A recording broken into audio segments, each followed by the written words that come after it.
بسم اللہ الرحمن الرحیم۔ السلام علیکم ورحمۃ اللہ تعالی وبرکاتہ۔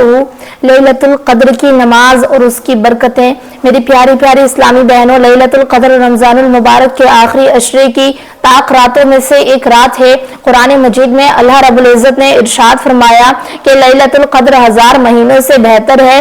اس رات میں عبادت کا بے حد ثواب ہے، بے گناہ معاف کیے جاتے ہیں اور اللہ کی خاص رحمت نازل ہوتی ہے۔ اب میری پیاری ماں اور بہنیں سوال کرتی ہیں کہ اس رات میں کتنی رکعت نماز پڑھی جاتی ہے اور کون سی پڑھی جاتی ہے؟ تو اس بابرکت رات میں زیادہ سے زیادہ نوافل، ذکر و اذکار اور استغفار کہنا چاہیے۔ تو پہلے چلے جانے کے اس رات میں کتنی رکعت نماز پڑھنی چاہیے اور ان کے بعد کون سی تسبیح پڑھنا چاہیے۔ تو اس مقدس رات میں ہم 2 رکعت یا پھر 4 رکعت بھی پڑھ سکتے ہیں اور 6 اور 8 اور 12 رکعت نوافل بھی ادا کر سکتے ہیں، اور ہر رکعت میں سورہ فاتحہ کے بعد سورہ قدر اور سورہ اخلاص پڑھنی مستحب ہے۔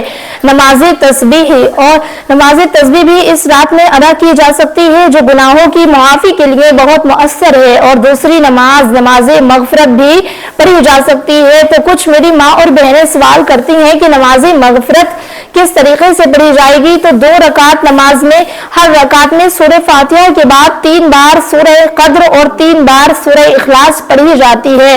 تیسری نماز حاجت یعنی ضرورت کے لیے جو پڑھی جاتی ہے، تو اس کا طریقہ یہ ہے کہ 4 رکعت نماز 2 سلام کے ساتھ ادا کریں اور ہر رکعت میں سورہ فاتحہ کے بعد 3 بار سورہ قدر اور 3 بار سورہ اخلاص پڑھنی چاہیے، اور نماز مکمل کرنے کے بعد اپنے گناہوں کی معافی اور دنیا و آخرت کی بہتری اور اپنی حاجت کے لیے دعا کریں۔ لیلۃ القدر کی برکتیں کیا ہیں؟ تو کچھ میری ماں اور بہنیں یہ سوال کرتی ہیں کہ اس رات کی برکتیں کیا ہیں؟ تو میرے پیارے آقا علیہ الصلوۃ والسلام نے ارشاد فرمایا کہ جو شخص لیلۃ القدر میں ایمان کے ساتھ عبادت کرے اس کے تمام پچھلے گناہ معاف کر دیے جاتے ہیں، اور دوسری برکت یہ ہے کہ اس رات میں کی جانے والی دعا رد نہیں ہوتی۔ خاص طور پر یہ دعا پڑھنی چاہیے، اللہم انکا عفو تحب العفو فاعف عنی۔ ترجمہ، اے اللہ تو معاف کرنے والا ہے، معافی کو پسند کرتا ہے، پس مجھے معاف فرما۔ اور تیسری برکت، اس رات میں سچے دل سے اللہ سے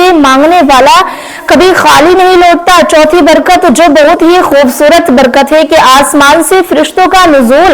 جی ہاں، جس قرآن کے مطابق اس رات فرشتے زمین پر اترتے ہیں اور صبح تک سلامتی کا پیغام دیتے ہیں، تو ہم سبھی کو چاہیے کہ اس رات میں خوب تلاوت کریں اور استغفار کریں اور اللہ رب العزت کی بارگاہ میں اپنے اور سب کے گناہوں کی معافی کی دعا کریں۔ رب کائنات سے دعا ہے کہ اس رات کے صدقے میں امت مسلمہ پر اپنی نظر رحمت عنایت فرمائے، آمین۔